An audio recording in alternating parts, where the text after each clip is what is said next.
গল্পের আড্ডাখানায় সকলকে স্বাগতম। আমাদের আজকের গল্প বিরতি। গল্পের লেখক এবং গল্প পাঠে আমি মিনহাজুল আলম মোল্লা।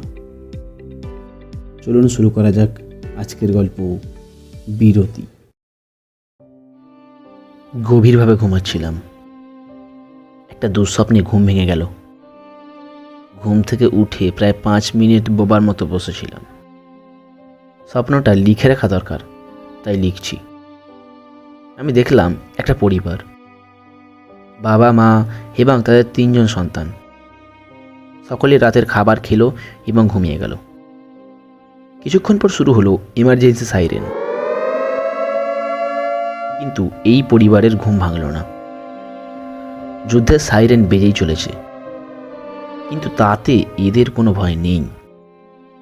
তারপর শুরু হলো বোমার বিস্ফোরণ। 5 জন মানুষ খুবই সাধারণভাবে উঠে বসলো বিছানার ওপরে। বাবা একটি কলম নিল এবং নিজের 5-6 বছর বয়সী শিশুকন্যার হাতে, মুখে এবং পিঠে তার নাম এবং তার মেয়ের নাম লিখতে শুরু করলো। কলমটি তার স্ত্রীকে দিল এবং বলল, নাও, তোমার নামের সাথে আমার নাম লেখো। মহিলা কোনো কথা বললেন না, পাশের ঘরে চলে গেলেন। লোকটি তার মেয়েকে বলল, এ নাও, তুমিও আমার নামের সাথে তোমার নাম লেখো। মেয়েটি কোনো কথা না বলে পাশের ঘরে চলে গেল। লোকটি তার 12-13 বছর বয়সের বালকটিকে কাছে রাখল এবং তার মুখে, হাতে, পিঠে, পায়ে তার নাম এবং তার ছেলের নাম লিখল। এবারে তার ছেলের হাতে কলমটি দিল আর বলল, আমার মুখে এবং পিঠে আমার নাম লেখো। তার কথা মতো ছেলেটি কাজ করল। লোকটার স্ত্রী এবং মেয়ে ফিরে এলো। একে অপরের দিকে তাকিয়ে সকলেই মুচকি হাসলেন। লোকটি তার স্ত্রী এবং সন্তানদের আলিঙ্গন করল এবং বলল, হয়তো এটাই আমাদের শেষ মুহূর্ত, তাই মনে মনে আল্লাহকে ডাকো। যে প্রথম জান্নাতে যাবে সে আল্লাহর কাছে শুকরিয়া করবে। সকলে আবারও শুয়ে পড়ল। বোমা বিস্ফোরণের শব্দ তীক্ষ্ণ হতে লাগলো। তীক্ষ্ণ হতে হতে একসময় তার বাড়িতে বোমা এসে পড়ল। আমি চোখ বন্ধ করে নিলাম। চোখ খুলে দেখলাম আমি সেখানে আর নেই, অন্য কোথাও, কোনো এক শহরে।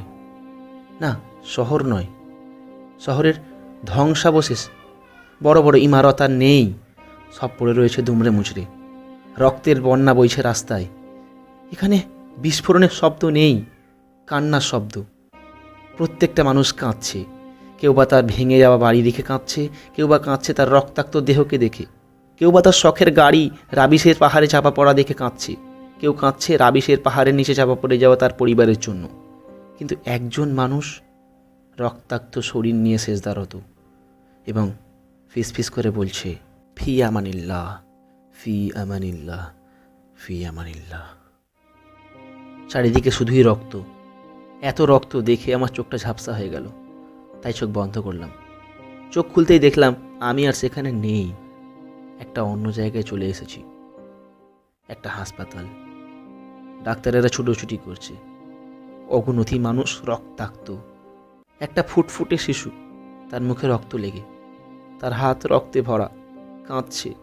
এই কান্নাটা শুধুই একটা শিশুর কান্না নয়, বরং একটা আর্তনাদ। এই অবস্থায় হয়তো সে তার মাকে চায়। হঠাৎ বোমা বিস্ফোরণের শব্দ শুরু হলো। একটা বোমা এসে পড়লো ওই শিশুটির পাশে। আমি ওটা সরাতে গেলাম, কিন্তু তার আগেই সিটি থেকে বেরোনো একগুচ্ছ আলোর কোণা আমাকে চোখ বন্ধ করতে বাধ্য করলো। চোখ বন্ধ করতেই সব শব্দ শেষ। আমি আর চোখ খুললাম না। ভাবছি চোখ খুলবো নাকি খুলবো না। শুনতে পেলাম একটা শব্দ। চোখ খুলে দেখলাম মসজিদে নামাজ চলছে। ইমামের পিছনে নামাজ পড়ছে বহু মুক্তাদি। ইমাম আলাউদ্দিন বলার পর তারা একত্রে আমিন বলল। ঠিক সেই সময় নেমে এলো বর্ষা। বৃষ্টির বর্ষা নয়, বরং বন্দুকের গুলির। সকলেই নামাজে মগ্ন, কেউ নামাজ ছাড়ল না। একের পর এক গুলি চলতে থাকলো। মসজিদের পিলারে গুলি লেগে খসতে শুরু করলো। কিছুক্ষণের মধ্যে জায়গাটা ঝাপসা হয়ে গেল সিমেন্টের ধোঁয়াশায়। একসময় থামলো গোলা বারুদের শব্দ। একটা নিস্তব্ধতা জন্ম নিল। ওই নিস্তব্ধতাকে ছিঁড়ে একটা বিস্ফোরণ হলো। আমি চোখ বন্ধ করলাম। চোখ খুলে দেখলাম একটা অন্ধকারময় এলাকা। এখানে বিদ্যুৎ নেই। আমি দেখলাম একটা লোক ইশারায় কিছু বলছে। আমি কাছে গেলাম। লোকটা বলল, জল একটু জল দাও, একটু একটু জল দাও, জল দাও। আমার কাছে জল নেই, তাই আমি এদিকে ওদিকে তাকালাম। কিন্তু ততক্ষণে লোকটা শেষ নিঃশ্বাস ত্যাগ করলো। আমার মাথাটা ঘুরতে শুরু করলো। আমি চোখ বন্ধ করলাম। চোখ খুলতেই দেখলাম আমি নিজের ঘরে। মনে হচ্ছিল এই বুঝি আমার ঘরে বোমা এসে পড়বে। তাই 5 মিনিট বোবার মতো বসেছিলাম আমি। এটা কি শুধুই স্বপ্ন ছিল? না, এটা শুধু স্বপ্ন ছিল না, বরং এটা ছিল আমার চেতনা। আমার কাছে জল আছে, আমার কাছে খাবার আছে, আমি সুস্থ, আমি সুখী, আমি নিরাপদ। কিন্তু তারা নয় যারা যুদ্ধের মধ্যে। আমি কি করতে পারি তাদের জন্য? শুধুই প্রার্থনা ছাড়া। প্রার্থনা করি আমার সৃষ্টিকর্তার কাছে, এই যুদ্ধের বিরতি হোক, বিরতি হোক এই অমানসিকতার, বিরতি হোক এই কষ্টের, বিরতি হোক এই অশ্লীলতার। শুনলেন আজকের গল্প বিরতি।